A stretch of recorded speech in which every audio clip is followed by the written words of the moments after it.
It is my honor now to share with you a few words, and I'm anxious to do so. I'm excited about this and pleased very much to have this opportunity. So let me say welcome to 2015. Each year, as many of you know, the Arlington County Board celebrates the new year with this traditional meeting. So before I move any further, let me welcome the many Arlingtonians who have joined us today in the board meeting room and those who are watching from home. I actually got an email this morning from a friend who is in Greece who told me that they were going to live stream us today. He said it would be dinner time, and so they could have a glass of wine while they were watching. I do want to express some special thanks to folks who are with us today. We have members of our school board, and I am so grateful. I saw 4 before we started. There may be 5 here, but thank you very, very much for joining us today. And Dr. Murphy, the superintendent, is also with us. Thank you, Patrick, for coming.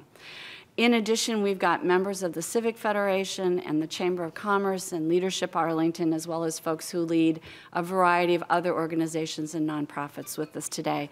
Thank you all very much for taking the time to be with us live. It's really a delight. And let me say again, thank you to Jay, who led us so ably in 2014. And as I mentioned, it was his 4th time as chair. These are labors of love to serve on the board and serve the community, but being chair is a special amount of work. And so, Jay, we are very grateful for what you did last year. Thanks again. And I'm honored and humbled to have my colleagues' confidence once again in my ability to lead the board. The past year was a year of change in our community, tumultuous in some of its respects. Our economy continued to lag. School enrollment grew at its fastest pace ever. 5 new Arlington leaders were elected, and a number of long-planned community projects were paused or canceled. While Arlington continues to receive accolades for our implementation of transit-oriented development, at the moment, our future seems a little unsettled. Moving into 2015, I'm mindful that we, the board and community, have much work to do together to ensure that Arlington continues to be a sustainable community, one with an active and informed citizenry, effective and responsive leadership, and caring and healthy community institutions, services, and businesses. Today is a day for reflection and for making resolutions, and I believe that our community stands at a crossroads. I resolve in the year ahead to build upon our community values and to listen carefully to Arlington's many voices as we strive to make Arlington an even better place for all of us.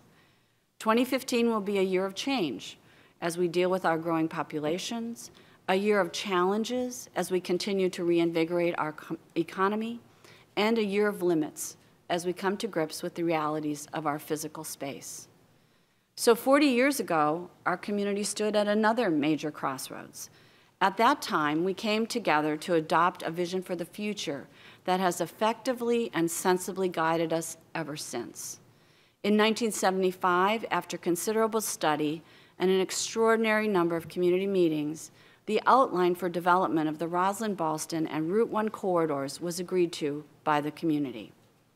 The result of this decision is summed up in our comprehensive plan's twin goals of concentrating development in a relatively small part of the county while preserving our single-family neighborhoods. The results of this decision influence virtually every aspect of life in Arlington today. Many of us are fortunate to be able to shop, dine, or be entertained in vibrant mixed-use corridors within a short walk of single-family neighborhoods. For many years, this grand bargain, more commercial development concentrated in the corridors, coupled with preservation of established neighborhoods, has resulted in our business community contributing 45 to 50% of the revenue needed to deliver the broad array of services we all enjoy today. The great multimodal transit system that we've built around Metro and the strong partnership we've built with our business community transformed Arlington into a dynamic, successful, inviting community. It was no accident. It was the result of hard work that put our community vision into practice and wrote a story that we can each feel proud of. Adopting the plan 40 years ago was just the beginning. It was necessary, but not sufficient to achieving the vision.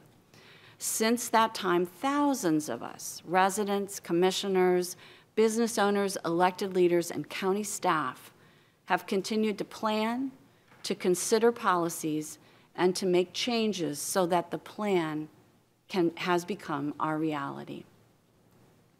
Now, even as we worked here inside Arlington to achieve the vision, the region continued to evolve around us, and unforeseen external events, coupled with the overall attractiveness of our community, have now combined to put some very important challenges squarely before us in 2015. So let me highlight a few of those things. As I mentioned earlier, school-aged children are enrolling at numbers that suggest student population will surpass 30,000 in 5 short years. That's more students than have ever been enrolled in the Arlington Public Schools. Today, more than 20% of our office space is vacant, a number that we've not seen before, and viable regional competitors to our economy are emerging. Our commercial sector, with its historic close ties to government, especially the Pentagon, has been struggling, and both government and the private sector are using office space in different and more efficient ways. Housing prices keep rising, sometimes astronomically, for both renters and buyers. Housing affordable to those of lesser means is rapidly declining, and in the past 13 years, median home prices have risen 140%. Our employment base was shaken by the events of September 11th, as well as the 2005 Base Realignment and Closure Commission recommendations, which cost Arlington more defense jobs than any other community in the nation. The federal government overall, sometimes we forget this, but we really are a company town. The federal government has become a less reliable employer and a less reliable office tenant, sending ripples through our economy. Many folks at all ages and stages now want to live in Arlington. This has meant even greater demand for all kinds of county services and has put additional stress on the parks, community facilities, and open space that we already have. And transit ridership is up, a good thing, part of our plan. Metro trains and ART and Metro buses are crowded. The cost to maintain the service we already have is rising, and we need more space to store ART and school buses to meet our growing transportation needs. Now, after I read that and after I wrote that, I thought, holy moly, that is really a lot of challenges. And we play them out within our 26.5 square miles on the doorstep of Washington, D.C. We're a place that contains every bridge that crosses the Potomac from Virginia to the district, except for those 2 Beltway bridges. And we are a place where part of our land, a significant part of our land, is home to significant National Park Service land, to Fort Myer, to the Pentagon, and to National Airport. Those things aren't going to change. They're part of who we are. We do have incredible assets, though. And the list is long, and I'm sure you're going to hear in more detail about them from some of my colleagues. But to sum up, we're known for being safe, forward-thinking, transit-oriented, welcoming, and a special place for so very many people, from new Americans to new entrepreneurs to retiring baby boomers to people with kids.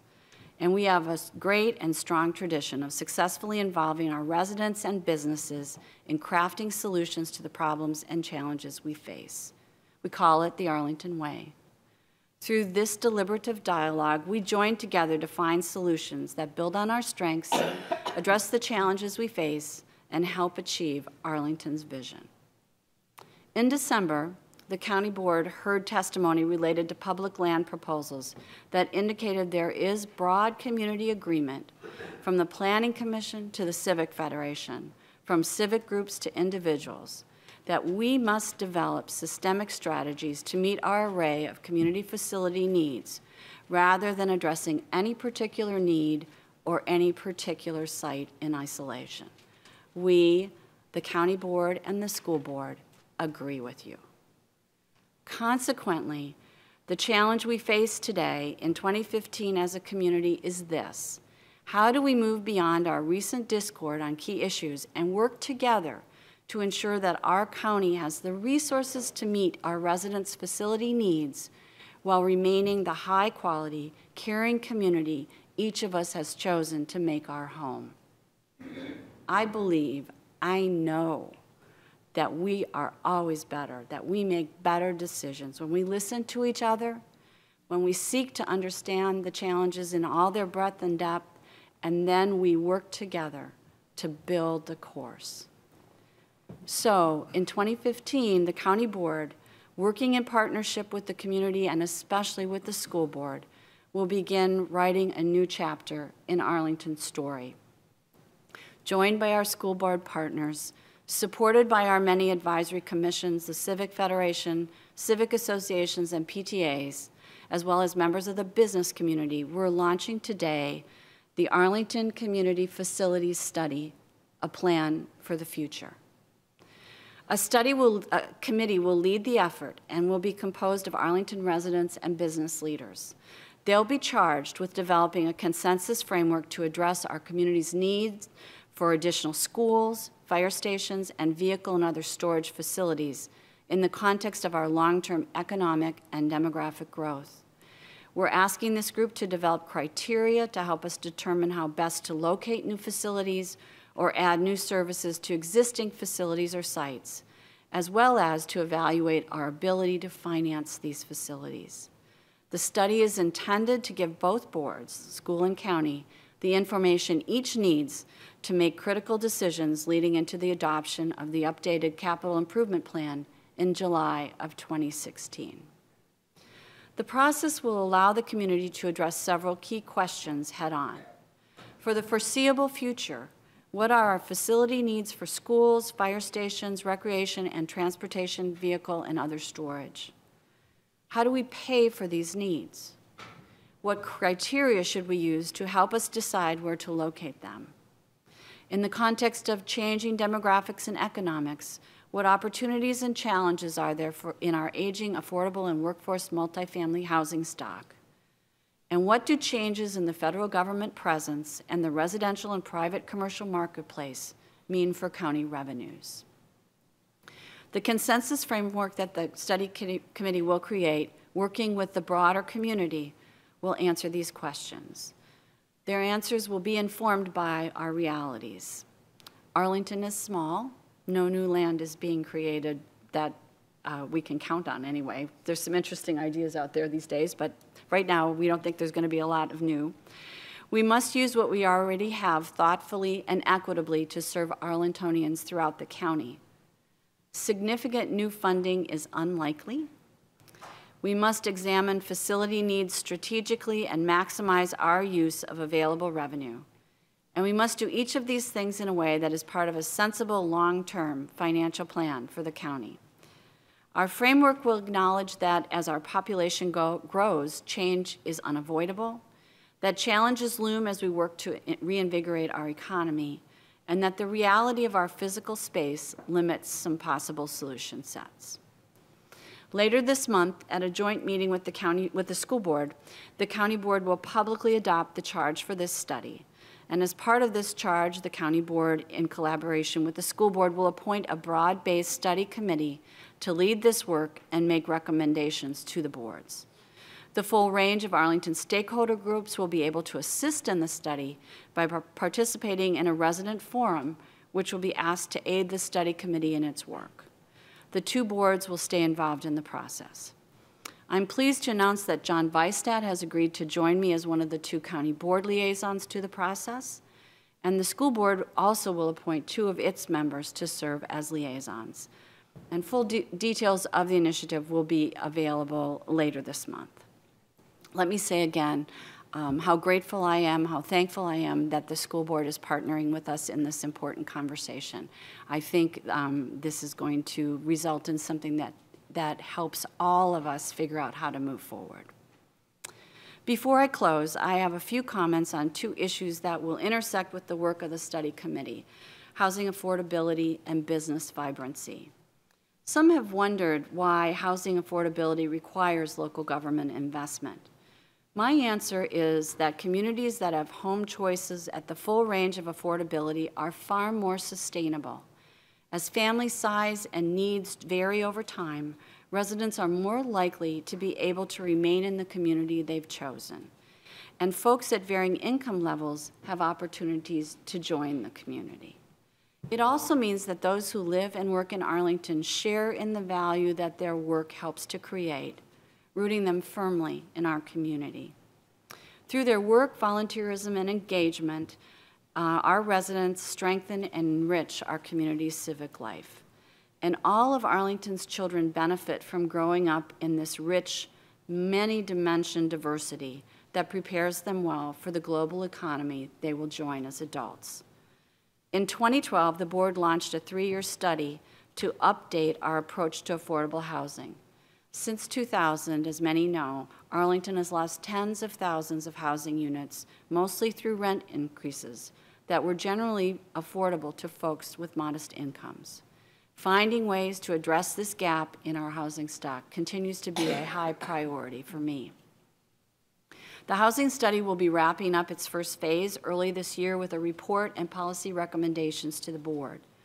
Broad community engagement opportunities will be available following the presentation as the community continues to refine its affordable housing philosophy, goals, and tools. Board action will follow the community engagement. Turning to business vibrancy, as I mentioned previously, Arlington is experiencing unprecedented vacancy rates in our commercial sector. This affects every aspect of our business activity, from office rentals to small business to entrepreneurial activities, all of which in turn affect our revenues.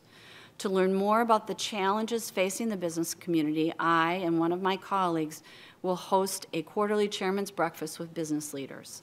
Our county manager and members of her staff will join us, and I want to thank the Chamber of Commerce for supporting us in getting this started.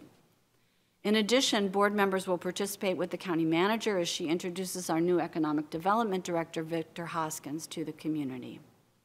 And finally, the board has asked the manager to provide us with an analysis of whether changes in our adopted redevelopment plans for Columbia Pike and Crystal City are necessary, given the cancellation of the streetcar. It is critical that the board pay close attention to the needs of the local business community and the neighborhoods along these two key corridors to assure that they continue to thrive. For more than 20 years, I've been saying good ideas can come from anywhere. I believe this when I first ran for the Arlington School Board in 1994, and it's still my view on January 1st, 2015.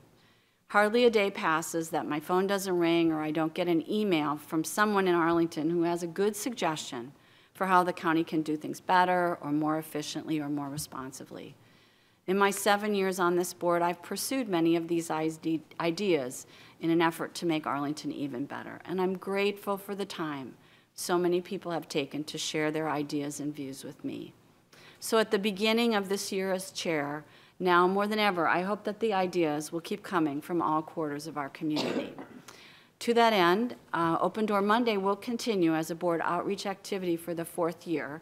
We've moved some of the locations, so I'm going to say them quickly here, but it's up on the website as well. And next Monday, January 5th, I will be at the first location, Madison. So on the first Monday of the month, we'll meet at the Madison Center. On the second Monday at the Arlington Mill Community Center. On the third Monday at the Cherrydale Fire Station. And on the fourth Monday at the Aurora Hills Library. It's true, as it's always been, that no appointment is needed. Just stop by, and one of us will be there to listen and chat with you about whatever topic might happen to be on your mind.